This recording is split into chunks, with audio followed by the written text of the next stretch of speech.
முதல்ல இருக்கக்கூடிய ஆபத்திலேருந்து காமிச்சது காப்பாற்றி கொடுத்தது பெரிய திருவடி. அடுத்த ஆபத்திலேருந்து காப்பாற்றி கொடுத்தது திருவடி அப்படின்னு ஸ்ரீமத் திருக்குடந்தை ஆண்டவன் சாதிப்பாராம். திருவடின்னு ஆஞ்சநேயனை சொல்லணுமே தவிர சின்ன திருவடின்னு சொல்லக்கூடாது அப்படின்னு அடியுடைய குருநாதர் சொல்லுவார்.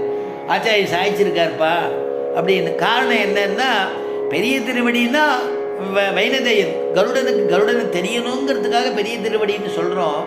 ஆஞ்சநேயனை திருவடின்னு தான் சொல்கிற வழக்கம் சம்பிரதாயத்தில். திருவடி கோயில், திருவடி ஆஞ்சநேயன் சந்நிதி அப்படின்னு சொல்கிற வழக்கம். அப்படி சொன்னாலே போரும்னு. முதல்ல இந்திரஜித்து நாகபாசத்தினால அடித்த பொழுது மூர்ச்சியாகி எல்லாரும் விழுந்துட்டா. அந்த மூர்ச்சியாகி விழுந்தவா, அதில் சில பேர் பிராணம் போனவா, அதெல்லாம் யார் காப்பாற்றினான்னா வைனதேயன் வரும்பொழுது அமிர்த கலசத்தை ஏந்திட்டு வரக்கூடிய வைனதேயன் ராமபிரானை பார்த்துட்டு ராமபிரான் வைனதேயனை ஆலிங்கனம் பண்ணிக்கிறார். வைனதேயன் வரும்பொழுதே அவர் நாகங்கள்லாம் நிறையா இருக்கும் இல்லையா, நாகத்தை ஆபரணமாக கொண்டவன் இல்லையா வைனதேயன். அதனால அந்த வைனதேயனுடைய திருமேனியில் பட்ட காற்று படும்பொழுதே அத்தனை பேர் எழுந்துட்டாலாம்.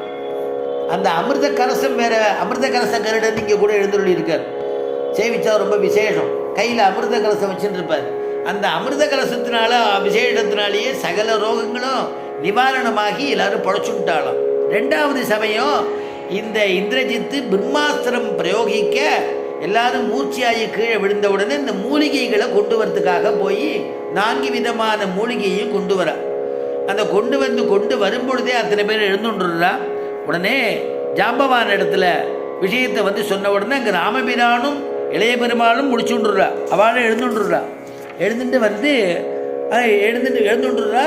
மறுபடியும் யுத்தத்துக்கு தயாராகிடுறா. உடனே வானராள்லாம் கோஷம் போடுறா. ராமனுக்கு ஜெயம் ஏற்பட்டோம். ஜெயத்யதிபலோ ராமஹ லக்ஷ்மணஸ்ச மகாபலஹ ராஜா ஜெய்தி சுக்ரீவஹ ராகவேனாபிபாலிதஹ. எல்லாரும் கோஷம் போடுறா, எங்கள் ராமனுக்கு வெற்றி கிடைக்கட்டும், சுக்ரீவ மகாராஜாவுக்கு வெற்றி கிடைக்கட்டும் அப்படின்னு எல்லாரும் கோஷம் போடுறா. இந்த கோஷம் காதில் விழுந்தது ராவணனுக்கு. உடனே நினச்சிட்டு இருந்தா, என்னடா அது, இவன் தான் இவெல்லாம் வதம் பண்ணிடுறதுக்காக போகிறேன்னு சொன்னானே, வதம் பண்ணிட்டேன் அப்படின்னு சொன்னானேமோ, அப்போ இவாள் திருப்பி எழுந்துட்டாளா, அவள் அந்த பக்கம் எல்லாம் கோஷமிடுறாளே அப்படின்னு அவனுக்கு தோணித்து. தோண உடனே அவன் என்ன பண்ணினா, சரி இனிமேல் நம்ம மறுபடியும் இருக்கிறவாளை நம்ம அனுப்பணும் அப்படின்னு நினச்சிட்டு இருக்கான். கும்பகர்ண புள்ள இருக்கானே, கும்பகர்ணுக்கு புள்ள நிகும்பன் இருக்கான். ஆழ்வார அனுபவிக்கிறார். கும்பன் நிகும்பன் 2 பேர் கும்பகர்ணனுடையதான பிள்ளைகள். அவள் 2 பேரையும் இந்த யுத்தத்துக்கு அனுப்புகிறான். அவள் கூட ஒரு 2 பேர் மந்திரிகளை அனுப்புகிறான் கூட ஒத்தாசை பண்ணுறதுக்கு. விரூபாக்ஷன்னு பேர், சோனிதாக்ஷன்னு பேர், 4 பேர் அனுப்புகிறான். கம்பன்னு பேர். இப்படி முதலானவர்களை சில பேரை அனுப்புகிறான் அவள் கூட யுத்தத்துக்கு. உடனே மறுபடியும் யுத்தம் ஆரம்பிக்கிறது.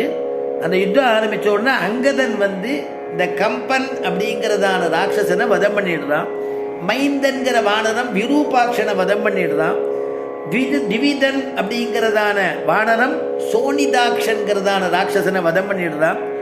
அப்புறம் கும்பனுக்கும் சுக்ரீவனுக்கும் யுத்தம் நடக்கிறது.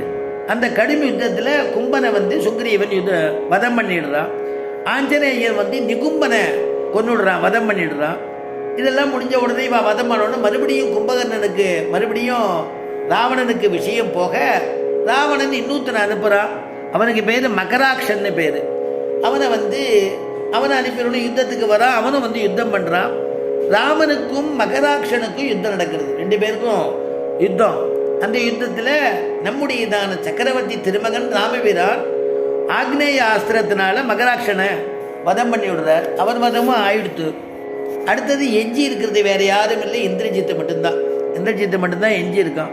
இந்திரஜித்தை கூட்டா, நீ போருக்கு போய் பார்த்துட்டு வா, போய் யுத்தம் பண்ணு அப்படின்னு அனுப்புகிறான். அப்போ உடனே இந்திரஜித்து ஒரு அக்னி தேவனை பிரார்த்தனை பண்ணிட்டு ஒரு யாகம் பண்ணுறான். அந்த யாகம் பண்ணி அந்த யாகத்தினுடைய தேவதை பிரசாதமாக ஹவிசை பெற்றுன்றான்.